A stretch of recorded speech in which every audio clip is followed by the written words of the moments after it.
La question de jaillisse, quel est l'impact des mauvaises paroles, la grossièreté, les blagues malsaines, les gros mots, et comment arriver à se travailler là-dessus pour que ça cesse. Alors d'abord l'impact. La Gemara est très dure sur ce point-là. Parce que ça, niboulpé. Niboulpé, ça veut dire sa bouche.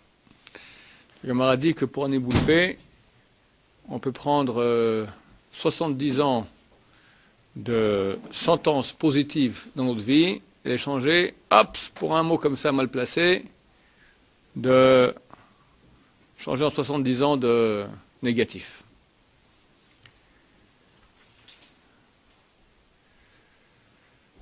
Plus profondément, c'est clair que la parole est l'expression de ce que j'ai à l'intérieur de moi-même. Tu vois quelqu'un de bien, bah, tu vois ce qu'il parle. C'est marqué qu'on reconnaît quelqu'un à 3 aspects. Koso, kiso, kaaso. Koso, le verre, quand il boit du vin, qu'est-ce qu'il parle, de quoi il parle. Kiso, on demande de l'argent, combien il donne. Et kaaso, quand il est en colère, qu'est-ce qui se passe? C'est-à-dire que chacun joue une comédie. C'est clair. L'honneur de l'être humain est extrêmement important. C'est vrai que faire honte à quelqu'un, c'est pire que de tuer, parce que tu le touches dans la chose la plus chère qu'il a au monde, son honneur. Donc en face des gens dont il attend un certain respect, il y a des choses qu'il ne fait pas, par honneur pour lui-même. Mais quand il boit, ou quand on touche maintenant une chose qui lui est très importante, sa poche, ou quand il est en colère, là le fond il sort. Et c'est clair, quand les gens boivent, ils font des choses qu'ils ne font pas d'habitude. La Gemara, elle parle dans le traité de Megillah que lorsque Achashverosh il a fait le festin avec toute sa cour, ils ont bu. Et de quoi ils parlent quand ils boivent? Ben, ils parlent de femmes. Et il y avait, vu que c'est le roi de Perse, il avait à sa cour, il y avait la Perse, il y a les Perses et les Mèdes. La Perse, c'est un empire qui a deux cultures. La Perse et la Médie. Les Perses disent, les Perses sont plus belles. Les Mèdes sont plus belles. Le roi a dit, moi la mienne, elle est irakienne, kasdite. Elle est plus belle que vous toutes, que toutes les vôtres là. Qu'on l'amène maintenant. On va tous voir comment elle est. Toute nue. On va dire, on va envoyer ça à Vashti, la reine, qui aurait accepté. Les Chazal disent qu'elle aurait accepté ça. Mais vu qu'il l'a obligeante en cordre, d'accord?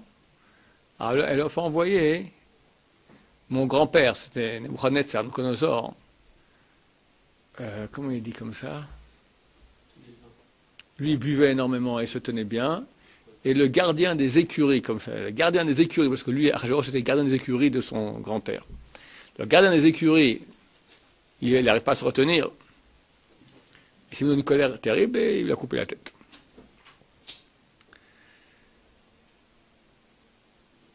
Et Chazal disent que Bnei Israël, quand il boit du vin, il parle de Dieu. Pas tous. Pas tous. Ça dépend qui tu es à l'intérieur. Quel est ton centre d'intérêt. À Purim, c'est vrai qu'il y a une grande Kedusha, et ceux qui boivent à Purim pour la mitzvah, et aussi à la yeshiva, c'est pas trop comme ça de parler trop de filles, d'accord. Alors ça parle beaucoup de Dieu et de Kedusha, et c'est très beau. Mais l'expression de l'être, elle montre qui tu as à l'intérieur, qui tu es à l'intérieur. Et c'est extrêmement animal. La partie la plus basse qu'on a en nous, même physiquement, d'accord, c'est sous la ceinture. C'est sous la ceinture. Et quand quelqu'un parle de cela, donc c'est la partie la plus animale qui est en lui qui s'exprime. Pourquoi c'est si grave? Parce que quand tu t'exprimes, tu révèles les parties animales des autres. Quand tu parles de Dieu, les gens pensent à Dieu. Quand tu parles de filles, les gens pensent aux filles, d'accord? Donc c'est extrêmement grave. La Gemara, elle dit que tout le monde sait pourquoi. À l'époque, le Kiddushin, comment ça se passait? Le mariage. Il y avait l'acte de Kiddushin, Agat Mukodeshet, on mettait la bague à la femme, elle devenait sa femme. Mais elle restait chez ses parents 6 mois à 1 an. Et son statut est beaucoup plus grave qu'une femme mariée. Parce que Nahara Mourassa. Si on est relation avec elle, c'est lapidation. Alors qu'une femme mariée, c'est que strangulation. Lapidation, c'est le plus grave des 4 morts. Strangulation, c'est la moins grave des 4 morts. Et après 6 mois ou 1 an, le mari l'a amené chez lui à la maison, et là il se mariait. Quand il se marie, qu'est-ce qui se change? Rien. Il l'amène à la maison, on fait la fête et tout. Chazal dit, tout le monde sait pourquoi maintenant le mari l'amène chez lui à la maison. Qu'est-ce qu'ils vont manger des haricots ensemble? Celui qui le dit, c'est Niboulpé. Et il y a une malédiction terrible sur lui. Donc, il y a des choses à propos de laquelle la tzniut, la pudeur, elle est de mise, nécessaire. Une fois, je demandais à un Talmid Chacham, pourquoi Dieu il fait qu'il y a tellement un hol, un joug de la parnassa? Tu vois que personne ne meurt de faim, mais personne, c'est très rare les riches, d'accord? Même les gens qui ont un très haut standing de vie, d'habitude, ils sont toujours en manque, un peu. Tu vois, les gens, ils souffrent, c'est difficile. C'est très simple. C'est une parnassa. On va dire tout le monde, il lui manque environ 20-30% pour finir son mois. C'est à peu près, on dit c'est 30%, d'accord? À peu près toute la population, enfin 90% de la population mondiale, c'est comme ça. Pourquoi? Dieu, c'est pas difficile pour lui de faire haps maintenant, à 100%, 110%, voilà, qu'on kiffe un peu. Et si c'est comme ça, hein, qu'est-ce qu'il y aurait? Le jour de Parnassa, ça casse beaucoup le yetzer des femmes. Si Parnassa t'es bien, il n'y a rien qui t'arrêtera. Rien. Pourquoi? Au nom de quoi? C'est tellement vrai. Tellement vrai. Voilà. Alors, quelqu'un qui dit des gros mots, ça prouve qu'il est grossier.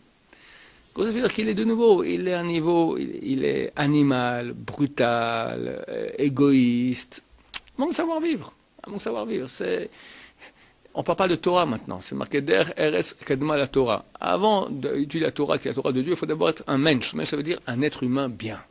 Un type viable, vivable, sortable, un être humain qui sait se comporter avec les autres. Sinon, de quoi on parle? On ne parle pas à des gosses, d'accord? On ne parle pas à des animaux. Tu n'es pas un animal. Tu parles Torah de Dieu, tu parles maintenant de changer tes midotes, deviens d'abord un mensch, un être humain.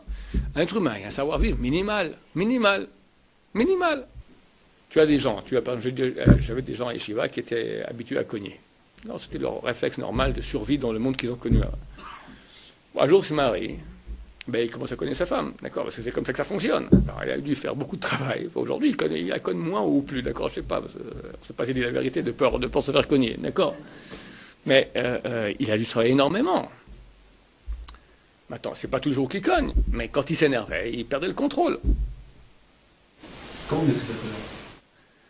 Alors, en se travaillant, je répondrai maintenant, en se travaillant, se sanctifiant lentement, par l'étude de Torah, par les notes, par les machins, ça, au bout d'un moment, le parti passe. Il n'y a pas 40 000 moyens. Arriver, c'est se forcer. Se forcer. Un des moyens, par exemple, c'est se mettre des petites amendes. Pas beaucoup, 10 centimes, 10 agourottes. Toutes les poches peuvent supporter ça. 1 centime d'euro, d'accord? 2 centimes d'euros, ça fait en euros, d'accord? Le fait que quand tu parles, tac, c'est sorti, le fait de noter un tac, je dois mettre, ça donne une retenue. Ça fait que tu calcules. C'est pas hefker, on fait ce qu'on veut. La colère. Le seul moyen de retenir la colère, c'est travailler aussi au moment de la colère Alors, des trucs sur place. D'abord, partir. Pas parler à voix basse. Baisser dans le ton. Il y a des exercices. Je n'ai pas fait l'exercice, mais le Rav Chaikin, après la Seconde Guerre mondiale, il sortait des camps. Il était extrêmement, comme tous les gens qui ont vécu là-bas, les nerfs à fleur de peau. Donc, il se mettait en colère pour un oui, pour un non. Il a fait des exercices. Jamais fait ça, mais peut-être s'il l'a fait, peut-être que ça marche. Il passait une demi-heure par jour, il prenait des fils à coudre, d'accord, des fils fins, il faisait des nœuds, et il ouvrait les nœuds, d'accord. Il devenait fou, d'accord, il y a de quoi devenir dingue comme ça. Une demi-heure par jour pour arriver à, voilà, se travailler là-dessus, faire, par exemple, quelqu'un qui n'arrive pas à s'asseoir longtemps, au bout d'un moment il s'énerve, d'accord, il rajoute encore 5 minutes. Maîtrise de soi. Le Rav Eliaou Lapian, c'est un super géant du Moussard, d'accord. Il raconte que une fois il attendait le bus, comme ça, Et puis à un moment, il a tourné la tête pour ce bus arriver. Il s'est repris tout à coup. À Kelem, quand j'étais jeune à l'Yeshiva, pour un truc pareil, c'était terrible. Terrible ce qu'on faisait comme moussard contre nous. Tourner la tête. Parce que quand tu attends le bus, qu'est-ce que tu fais? Tu regardes les gens qui attendent le bus. Ils sont tous comme ça en train d'attendre. Ça n'a rien changé. Le bus, il arrivera exactement à une seconde. Ça ne change rien. Moi, je fais l'essai. Essaie de rester comme ça. Une minute, rien qu'une minute. Hein? Pourquoi tu tournes la tête? Ça ne sert à rien. Donc tu suis maintenant une pulsion animale qui sert à rien. C'est pas mauvais, mais c'est un travail, un exemple de travail. Maîtrise de soi. À Kelem, à l'époque, où le roi ou un prince, un grand ministre est venu visiter la yeshiva. Tout à coup, on entend dehors les chevaux, les carottes. Il rentre, magnifique, le prince comme ça dans la yeshiva. Pas un élève a levé le nez. Pas un élève lève le nez. Tous dans la Gemara. Une maîtrise de soi. C'est pas bien que je te maintenant de degré. Tu veux travailler sur la colère. Il faut commencer à travailler. La maîtrise de soi. Comment ça va la maîtrise de soi? On se met dans une situation où on sait qu'on a tendance à vouloir faire une pulsion normale du corps et on se travaille. Tu comprends ce que je veux dire? Très bien. Alors un coléreux. D'abord, ça provient de l'orgueil. Il faut travailler l'orgueil. Comment travailler l'orgueil? On se fait écraser. On se fait écraser. Non, on arrive sur la fierté là. Hein? On arrive sur l'honneur de l'homme si on se fait écraser, alors dans ce cas-là on a plus d'honneur.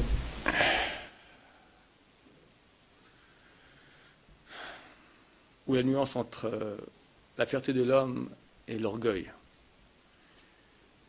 Il n'y a rien de mal à se faire écraser. C'est au contraire un très grand honneur. C'est une grandeur. Dieu suspend le monde sur celui qui retient sa bouche quand il y a une bagarre. C'est difficile. Retenir le monde. Parce que quand quelqu'un te dit tripidio, puis tu ne prends pas au sérieux, ça va. Mais quand on te touche vraiment, on fait un truc qui est complètement tordu vraiment, à rester calme, c'est très dur. Très dur. Le monde est suspendu, tiens, grâce à ces gens-là. Mais nous tous, on fait un effort dans ce sens. Arriver à jamais se mettre en colère, c'est presque impossible.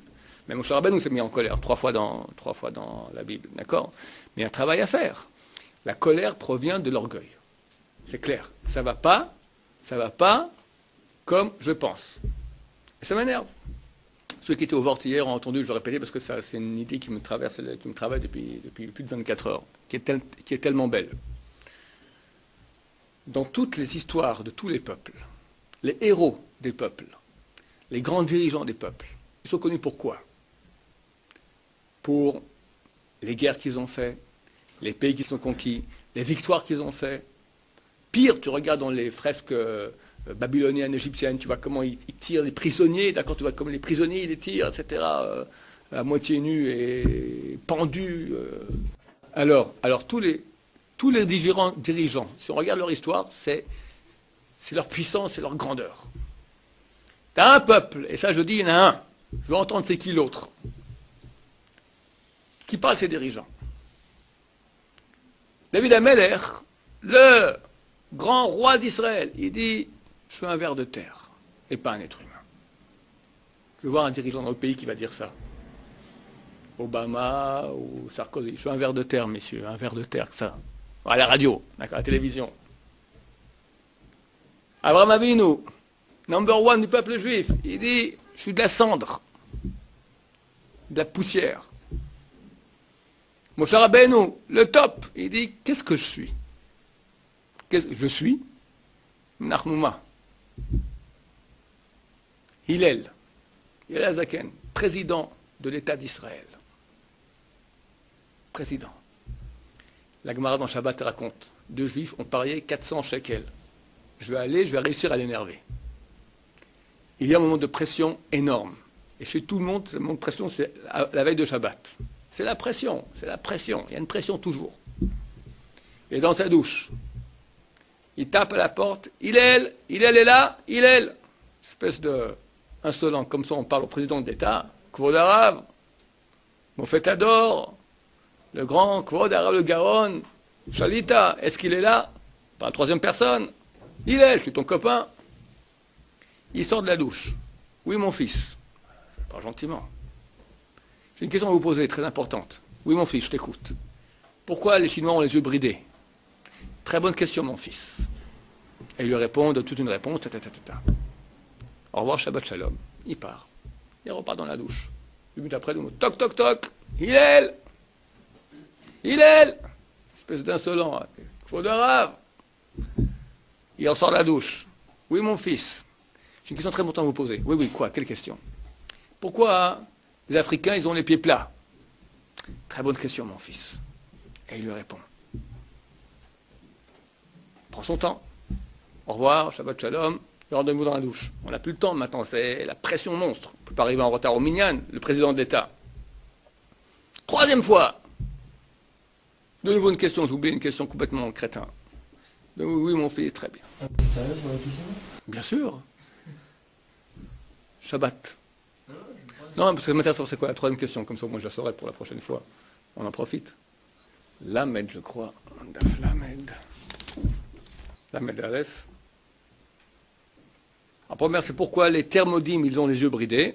Les Africains, ils ont les pieds grands. C'est une grande question, pas de petit. C'est une grande question que tu as posée, mon fils. Il lui répond. Après, il lui dit, j'ai encore beaucoup de questions à te poser, mais j'ai peur que tu sois fâché. Il s'est enveloppé, il lui a dit, toutes les questions que tu as, mon fils, pose-les. Il lui a dit, c'est toi, Hillel, qu'on appelle le président d'Israël. Il dit, oui. Eh bien, je te souhaite qu'il n'y ait pas beaucoup de gens comme toi dans le monde. Parce qu'à cause de toi, j'ai perdu 400 shekels. En plus, il envoie balader. Qu'il n'y ait pas beaucoup de gens comme toi dans le monde. C'est une clé là. La Gemara, pourquoi elle nous raconte ça? Regardez, c'est quoi un dirigeant? Tout dans l'humilité. Et il ne se met pas en colère. C'est ça l'humilité. Alvetan, on dit qu'il est. C'est une sgoulade sur sa tombe, prier pour avoir la hanava, être humble. Donc la colère provient de l'orgueil. Donc il faut travailler sur l'orgueil. Alors comment on fait? C'est très dur. Je suis rien, je suis le plus rien au monde. D'accord? C'est très difficile. Comment? Il y a beaucoup de moyens. On va parler un peu de cela. Quand vous êtes en groupe, vous parlez, tu ne parles pas. Hein? C'est très dur. Ben, pendant 5 minutes, tu as des choses à dire. Hein? Quelle est la question maintenant? Sur Moshe Rabbeinu, comment... Non, regarde, c'est pas notre niveau, ni Moshe Rabbeinu, ni Hillel, il faut oublier, d'accord? Enfin, c'est pas du tout où on en est. Au niveau théorique, vu que c'est pas moi qui me suis créé, donc je suis rien. Hein? Un bout? Un bout du monde, mais tu as été créé. Un but du monde, mais tu es créé. Tu es créé. Tu es créé. Du moment que tu es créé, tu n'as rien. Tu n'as rien fait par toi. Tu n'as rien fait par toi-même. Tu es créé. Tu es créé. Voilà, ça suffit. Ça c'est ce qu'il faut savoir. Ça sert pas. En tout cas, tu es créé. D'accord? Tout ce qu'on t'a donné, tout ce que tu es, toutes les forces que tu as, on t'a donné. Si tu comprends ça, tu comprends, tu n'as pas à aller de gaote. Attends, comment on fait pour travailler là-dessus, sur le terrain? Alors, un des bons moyens, c'est quand on est en public, chacun a droit au micro pendant un certain temps pour dire j'existe. Comme ça. Chacun a besoin de sentir qu'il est. Son ego a besoin de s'exprimer. Pendant quelques minutes, ton ego ne va pas dire qu'il existe. C'est un très grand travail. Faire passer les autres avant. Pourquoi que ce soit. C'est un travail, c'est un travail. Mais c'est comme ça qu'on grandit. C'est comme ça qu'on devient à l'image de Dieu. Ken. On a parlé beaucoup d'idoles dans le bas. Mais la question, c'est comment réellement avoir intégré l'envie au fond de soi-même, d'avancer, de se travailler. Parce que là, on n'a pas d'épreuve, on n'a rien. Bon, on est prêt à tout prendre sur nous. Ouais, je vais faire ma colère, je vais travailler ici, je vais faire ça. C'est fait accompli. Là, non, on oublie tout. Bon, le seul vrai moyen de travail que nous avons, c'est la conscience. Avec la conscience, on doit aller et travailler l'animal. Ce qu'il faut faire, donc, parce que je peux maintenant avec ma conscience, j'ai une capacité de dire à l'animal, non. Preuve en est que tu es fou de rage à la maison, par exemple, et quand tu sors, tu vois ton voisin, tu lui dis, bon, tire-toi avec un sourire, alors que tu es très énervé, d'accord? Parce que ça ne fait pas bonne impression devant le voisin de montrer que tu es énervé. Donc pour ton cavote, tu es prêt à t'écraser. Donc tu as le moyen avec ta conscience de retenir l'animal. Alors qu'est-ce qu'il faut, c'est développer la conscience. Le meilleur moyen de développer la conscience s'appelle l'étude du Moussar. Le Moussar, c'est des notions que nous connaissons, que tout le monde sait qu'il ne faut pas s'énerver, mais on renforce là, on renforce, comme ça, quand ça arrive, tu es beaucoup plus fort. Je ne dis pas que tu vas réussir, c'est très dur. Le grand du Moussar, c'est Rav Israël Salanter, c'est le grand rabbin du Moussar. À la fin de sa vie, on voit un jour triste, il dit, qu'est-ce qu'il y a? Il dit, je me suis énervé. Il y a des dizaines d'années que je travaille là-dessus, et encore je me suis énervé. D'accord? Donc c'est pas, je vous dis, même Moshe Rabbeinu. Mais nous, on veut travailler pour devenir mieux. D'accord? Arriver. Et ces exemples-là sont des exemples qui doivent nous parler. Maintenant, pour la colère, il y a un bouquin qui a été traduit Baruch Hashem. Il faut savoir qu'il existe en hébreu, ceux qui savent qui lisent l'hébreu, ça vaut la peine seulement d'acheter ces livres. Il y en a quelques-uns ici qui se battent à la Shiva. C'est dans une série de livres du Rav Tobolski. Ça s'appelle Sidrat Tikkun Amidot, la série de Tikkun des Midot, réparer les Midot. Parmi ces livres, il y en a un qui s'appelle, il a été traduit, c'est le seul qui est traduit de la série en français, Ôte la colère de ton cœur. Et c'est un bouquin entier sur tous les moyens, les trucs, les machins, les histoires, les trucs. Quand tu lis du Moussar comme ça, tous les jours, 10 minutes, un quart d'heure, 20 minutes, d'accord, ça fait un effet, c'est clair, c'est clair, c'est clair. Je ne dis pas que t'es réparé, terminé, tout va très bien dans le meilleur des mondes pour toujours. Mais ça fait de l'effet, parce que la conscience, c'est quand même notre seul moyen de contrôle de nous-mêmes. Voilà, le Moussar. C'est comme ça qu'on intègre, il n'y a pas d'autre moyen. Maintenant, il faut prier à Dieu. Aide-moi à ne pas me mettre en colère. Mettre des stratégies. Quand je vois que ça va arriver, qu'est-ce que je fais? Parce qu'on sait qu'il y a des... Le vendredi, par exemple, on sait qu'avant que Shabbat rentre, c'est un moment de colère. Dans toutes les maisons, c'est le moment de pression normale. D'accord? Même si tu es de bonne humeur, je sais pas, aucune raison, tu deviens nerveux. Moi, je remarque sur moi-même. Je deviens nerveux à ces moments-là. Il y a des choses à faire, je ne sais pas. Je rentre à la maison, je fais même prier avant de rentrer, voilà. Je sens que, je ne suis même pas encore à la maison, je sens déjà que ça commence la pression, je ne sais pas pourquoi, d'accord, c'est magique, c'est marqué. Que le Yetzirah, il vient avec le Shabbat, il veut nous casser pour Shabbat, alors il s'installe là-bas, la veille de Shabbat. Alors Ben Sion Abasholou, il a ouvert un kollel du Yom Shishi. Il a dit, ça donne un peu plus d'argent à Vrechim, et comme ça, ils ne se mettront pas en colère à la maison, parce qu'ils tournent, ils n'ont rien à faire, ils tournent à la maison, d'accord. Tourner à la maison le vendredi sans rien faire, c'est la recette pour une bagarre à la maison, d'accord. Lui et elle maintenant, avec le Yetzirah qui est ici, il va faire quelque chose, c'est clair. Alors, le mieux, c'est pas trop se voir avant vendredi, comme ça on rentre dans Shabbat, clean. En gros, vous avez dit que le reste est une partie très importante pour accéder à la Torah. Nécessaire. Et le moyen donc, pour arriver à ce que c'est le Moussar. Ouais. Comment c'est qu'il y a un mouvement de personnes qui pensent que le Moussar, c'est quelque chose qui... Qui est ce mouvement? Il y a plusieurs Moussar. Ça n'existe plus. C'est mort. Le Moussar est nécessaire. Les Mashkichim, les Rachishot se battent pour faire entrer aux élèves que le Moussar c'est Pikuach Nefesh. Le Gaon de Vilna, il a dit Pikuach Nefesh. Gaon de Vilna. Il y a un siècle et demi, plus 2-3 siècles, une grande marloquette, c'était il y a un siècle et demi, une grande marloquette dans le peuple d'Israël. Est-ce qu'on met dans les yeshivot 20 minutes de Moussar, oui ou non? Et c'est une marloquette qui a traversé tout le monde des yeshivot.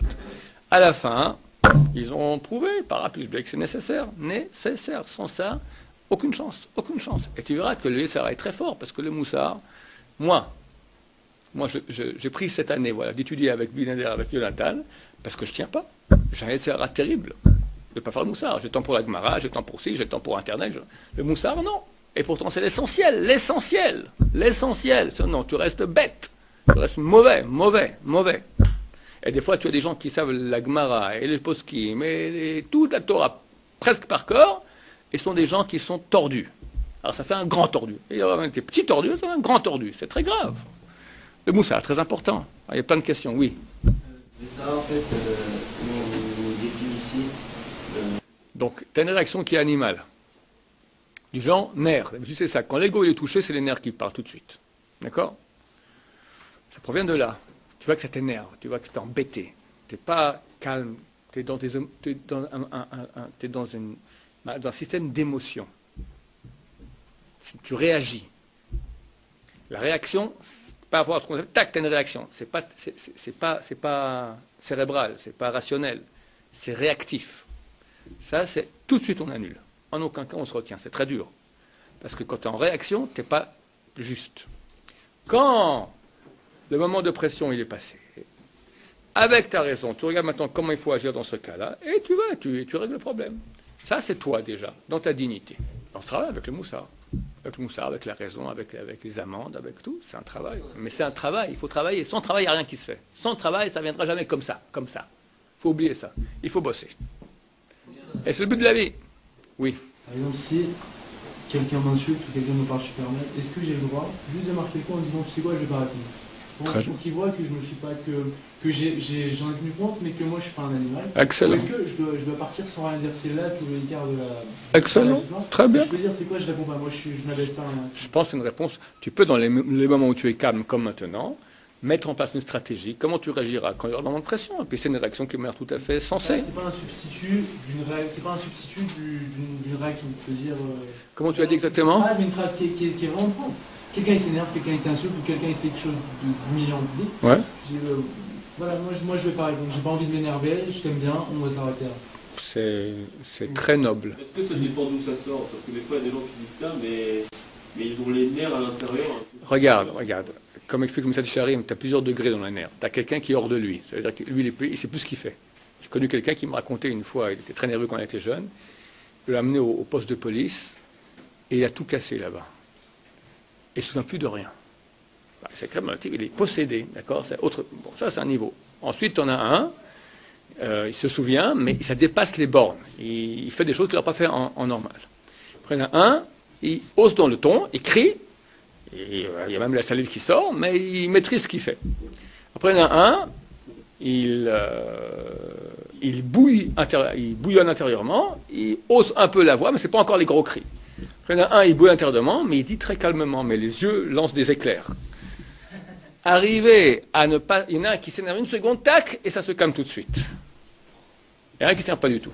Les derniers niveaux, c'est les niveaux d'ange. C'est pas facile. C'est pas facile. Mais c'est certain qu'arriver au moins à avoir une réaction, bien que tu bouillonnes intérieurement, mais avoir une réaction qui est noble, comme il a répondu maintenant, c'est très bien. Oui, mais est-ce que la personne elle doit se connaître pour savoir est-ce qu'il peut répondre de cette façon? Parce que si des fois il se bloque, s'il à ne pas répondre, comme il dit, ça peut exploser après. C'est très bien que ça explose. Non, ce que vous répondez maintenant, ça c'est la psychologie goy, d'accord? Le goy, il dit comme ça, il dit, tu accumules des charges d'agressivité qui vont pour finir être évacuées quelque part en mal. Nous, on est absolument contre cela. L'expérience a montré que le seul moyen d'arrêter la colère, c'est en travaillant la colère, en la retenant. Au contraire, nous sommes pour casser le corps. Et ça marche. Va courir après. Ok. Comme le rabbin dit, il y a des midotes qu'on doit être extrêmes, comme le rabbin et le Karash, je crois. Oui, mais c'est pas ce qu'on est en train de parler maintenant. On entend maintenant qu'est-ce qu'on fait maintenant pour évacuer la charge d'agressivité de nerfs que j'ai. Alors les goïms, ils disent, prends un punching ball et tape. D'accord? On n'est pas d'accord. C'est de nouveau de sortir de l'agressivité. Va courir. Très bien. Va dormir. Très bien. Étudier la Torah, c'est interdit. On n'a pas le droit d'étudier la Torah quand on est en casse, parce que tout part au Sitra. Ni prier, ni étudier. Interdit. Ce que vous faites, vous donnez de la force au côté, parce qu'à ce moment-là, vous êtes habillé par le mal. La Torah que tu fais, elle va au mal. C'est interdit d'étudier quand on est en casse. Oui. Est-ce que dire quelque chose, c'est-à-dire très calmement, mais quelque chose qui va faire mal, on sait qu'il va... Interdit.